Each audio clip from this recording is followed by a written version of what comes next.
Hello and welcome back to my YouTube channel. My name is laurentboukobza. As you may notice today, the format's going to be a little bit different. I'm performing the second legend, but in another video. So if you want to listen to just the performance and not the tutorial, you can click on the link above. If you want to listen to the tutorial, let's keep on going. Don't forget to subscribe to my channel. Just click on the red button right there, or become a member and get your own personal tutorial by becoming a platinum level, and you have a masterclass 2 hours once per month. So let's talk about these two legends. They were written in 1862, 1863. Liszt was a little more than 50 years old then. They are labeled as S. The reason why is because it's Humphrey Searle. He was a musicologist of the 20th century who decided to make a repertoire of all the pieces from Liszt. So he named them S1, S2, S3. S1 would be the first piece from Liszt. This piece is S175. Talking about his repertoire, I don't know if you ever noticed, but when we talk about Bach, it's always B, W, V. It's because it means Bach, Werke, Verzeichnis, which means Bach work repertoire. There's a difference between when the piece was written to when it was edited and published. And sometimes there are large discrepancies of time in between. So professional musicologists studied when which pieces should be in which order. One of the famous one we know is Köchel. And Köchel is for which composer? You got it. It's for Mozart. His name is Ludwig von Köchel. It's a little harder, so let's try it. For another composer, it's for Deutsch. And the composer is Schubert. If you knew that, you're really good.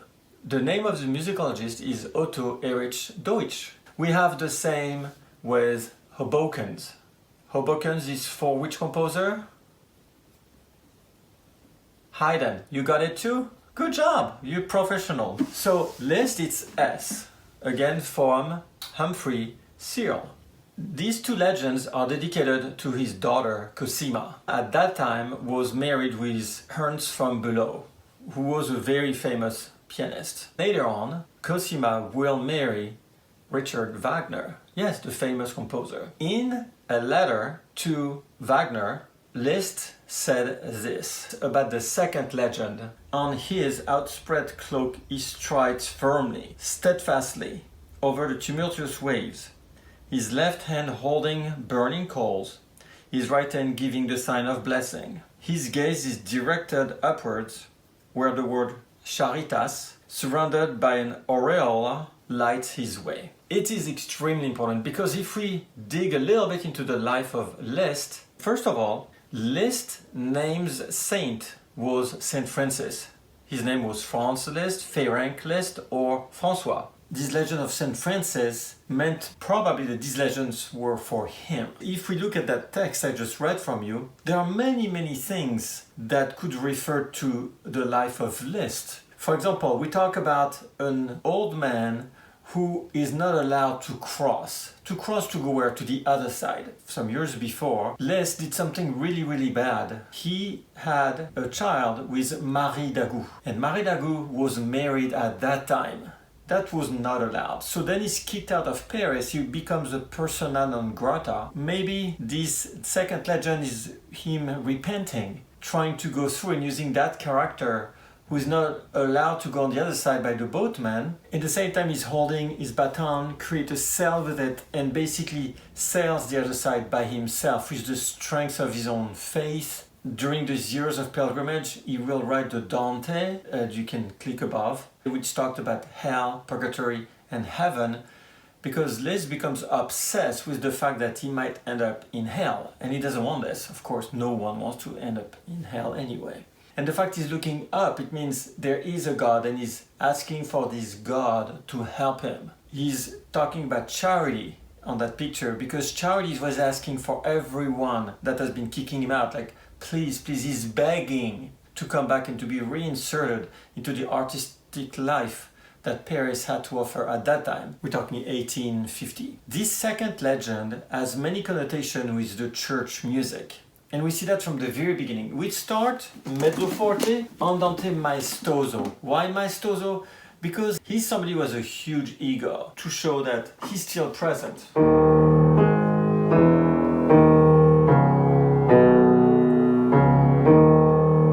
That ends on a suspension. We don't really have a sense of a key yet.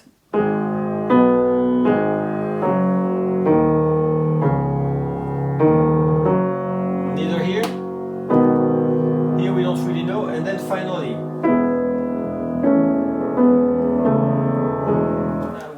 E major. The note before the main chord of E major is this one.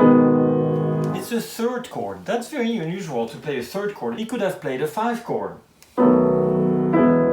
And then, first chord, 4, 1, 4, 1, 4, 1. 1, 4, 1, 4, 1, 4.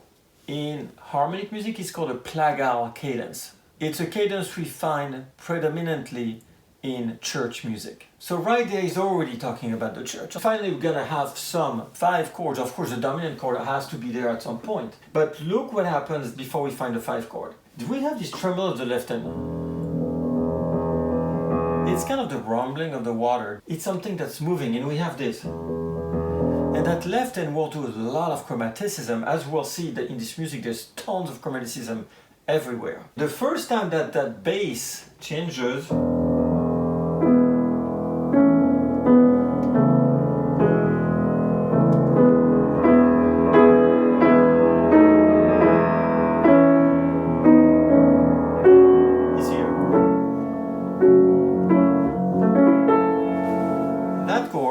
is called a blue note for Chopin. Chopin died in 1849. This piece was written in 1863. And he's using the second chord because blue note means in the music of Chopin, love, deep love. Is it by chance? I don't think so.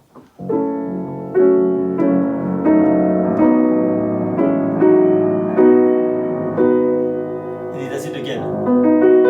This time on the third chord. Minor 7th on the third chord, the same third chord we had. And then will come the chromaticism, so we... We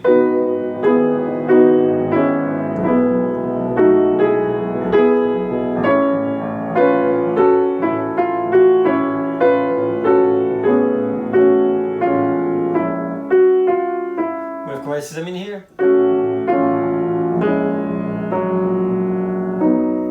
So here we have a counterpoint that's added. And it's very clearly written, as you can see on the music. We have a 2-note slur with an accent on it, so we need to hear that. And here there's something beautiful. I would love every student to do that, is that counterpoint. The notes inside, as I show you on the drawing.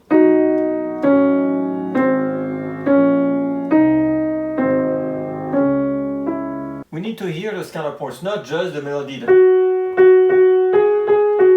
Which is not that interesting, it's not moving as much. So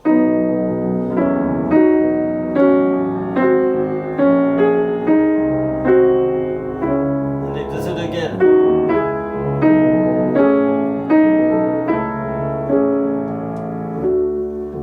And comes that D major chord. D major is amazing, it's not supposed to be here. And it, chromaticism.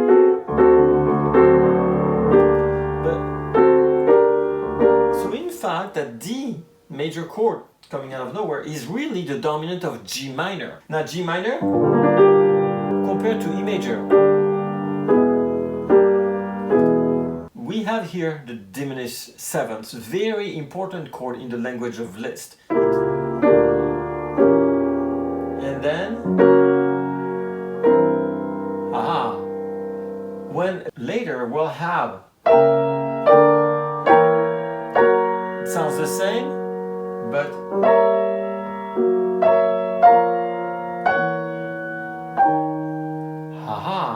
I'll come back to that progression that changes the harmony.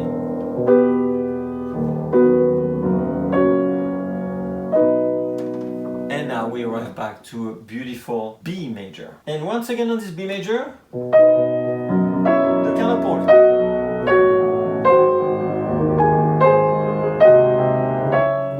See, I'm not playing loud. I'm holding all these tremolos. Why? Because he's asking for it. He says, piano all the time because he's repenting. He's explaining why he wants to repent. He's not in the virtuosic moment. So we arrived at the spot I was talking about earlier. Instead of we have the, and then the middle voice.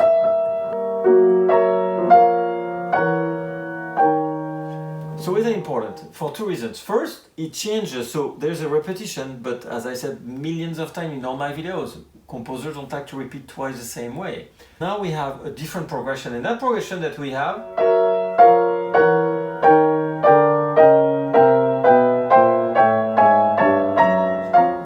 is very typical harmonic progression at the Romantic period. The translation in French would be the endless screw. That's like a screw that never ends. So you can do it at home. So you take any dominant 7th chord. I'm going to take this one in here. So that's F sharp 7. That's where we start. And we're going to repeat all the chords all the time. So the left hand is going to do a very easy path.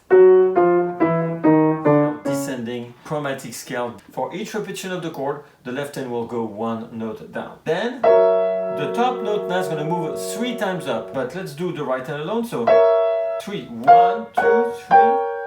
Now I'm going to move the inside 3 times, not the bottoms or the top. And I'm going to move the bottom 3 times. And now I'm going to go to the top, and the middle, and the bottom. And then when I put with the left hand, and that's the progression he's using here. Why? Because this progression allows to go anywhere harmonically. In this section, we still piano. He writes piano on that measure, and the measure after he writes piano, the left hand, so really he doesn't want you to play loud. So,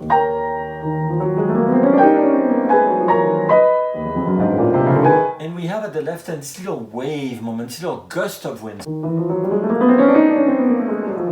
But we need to make them very softly. And we arrive at here.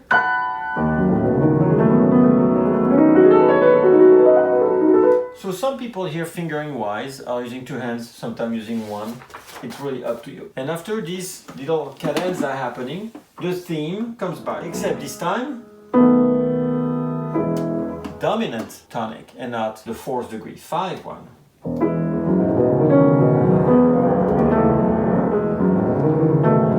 Is repeated, we have the same beautiful harmony. And listen to the chord progression and the surprise harmonically.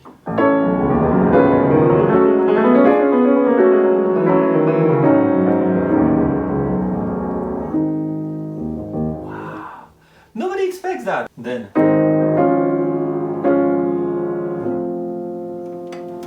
Big surprise again. This section I love very, very much because to me it looks exactly like water. It's kind of Ravel, water sense, or Debussy.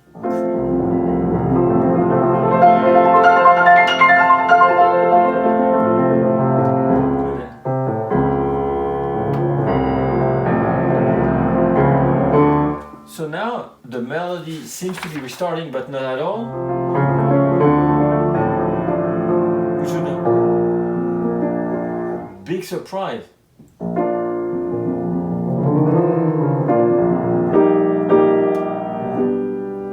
Haha, with the same water.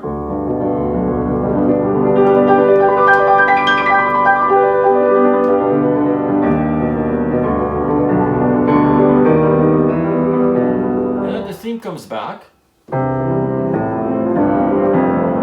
with the same 1-4-1-4, 1-4-1-4. Here we have a sense of this diminished 7.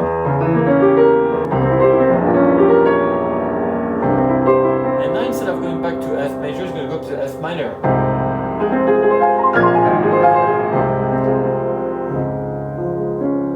Surprise again. Now we went from C major to D flat major. And then there's this big section with a lot of virtuosity. If you want to listen again, just listen to my version of it. I just want to show you all the diminished 7ths we're going to have starting from this section. But because we can't hear that well when it's that low, I'm going to go 2 octaves higher.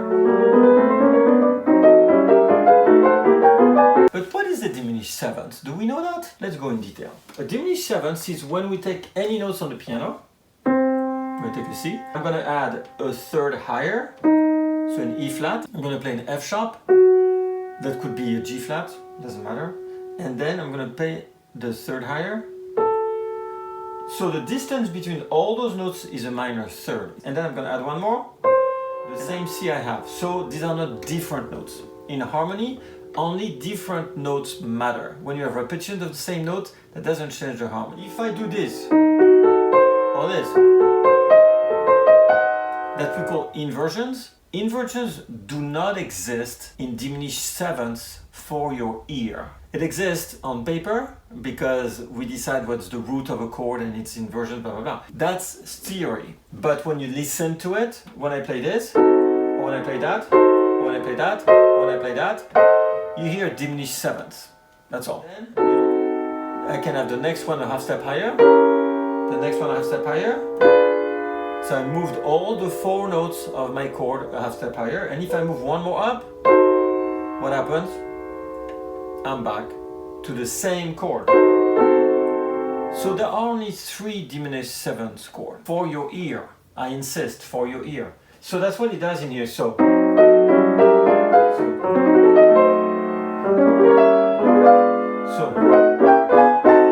and then half step higher. Higher, and then chromatic scale, which is very typical writing of Liszt. These alternated hands that gives the impression of speed. Doesn't sound really fast. If I alternate them,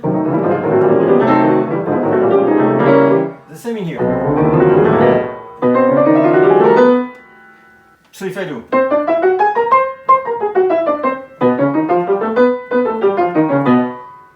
Sounds really fast, but if I do them together, it sounds fast. That's a trick. All of this arrives to the allegro maestoso and animato.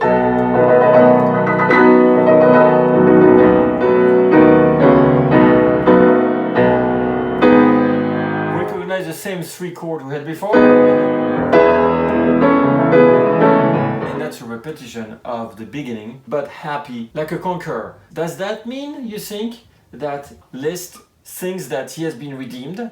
Or is he just thinking it would be amazing if he was accepted back in the world of arts in Paris? Leave me comments about this. Let me know what you think about this. Please try to understand that all of this is fortissimo with accents everywhere. So if we play heavy and loud, it's going to be very tiring for you physically and for the audience even more. Listening to music non-stop, super loud,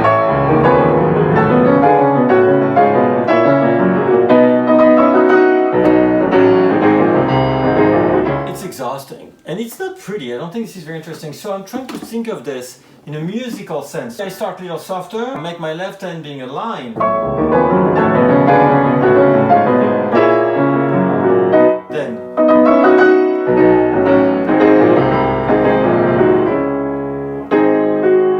And up.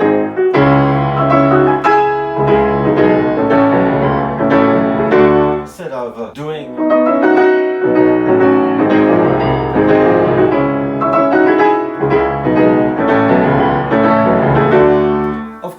Play piano, but I don't want that to be loud all the time. Then when we arrive in here,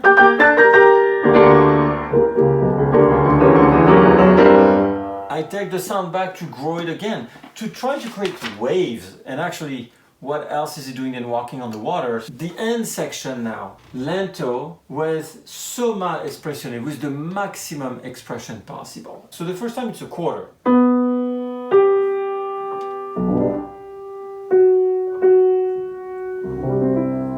It's a recitative, you take all the time you need, it's cadenza.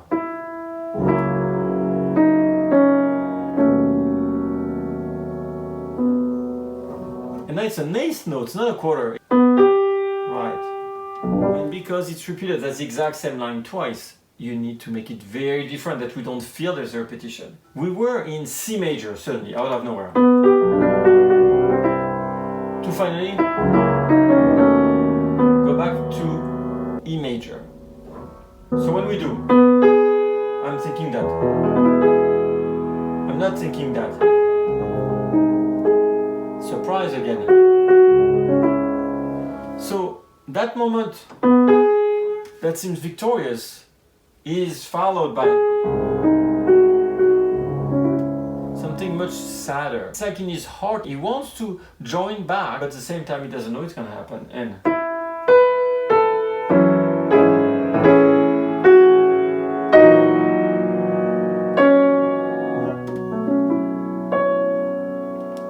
amazing chord. Okay, so that's a 11th chord. And look here. Half step, half step. To add that tension and that maybe he doesn't know, but he's hoping. But it's painful.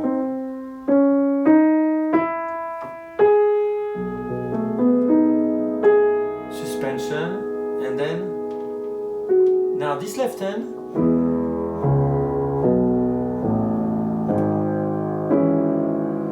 It's kind of God speaking now.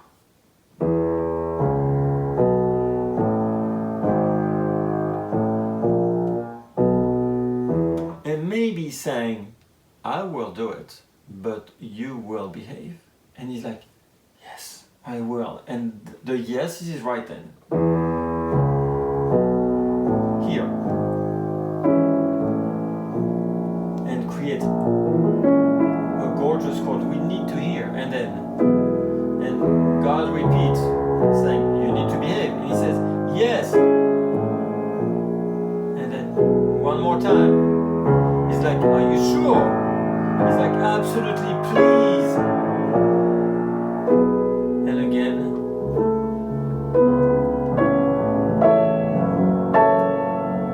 The same chord, we have something hitting that minor seventh on the second chord, which is the blue note. We're gonna have this ending that's accelerando. I do different fingerings than what's written. It's a lot more comfortable. And I take with my left hand.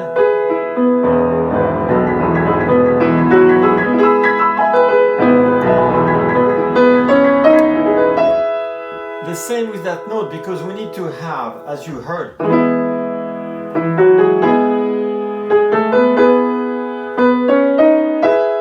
it's really hard to make that sound well with the left hand because we're not really well placed, we don't have that much power, or we can bang on it, which is really ugly. I should do.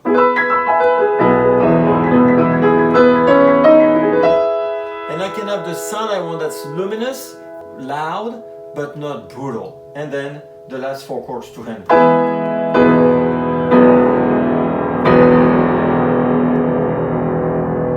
That we need to hold very, very, very long because it's a whole note with a fermata. So hold it because there's a lot of emotional power that's been going on through this 9-minute piece, more or less. I hope you like this new format when you can just listen to the tutorial or just listen to the music. Let me know in the comments what you think about it. I want to hear from you. You can follow me on all social media, Instagram, Twitter, Facebook, LinkedIn, or on my website, laurentboukobza.net. If you want to take private lessons from me, I do long distance with people all over the world, so no problem there.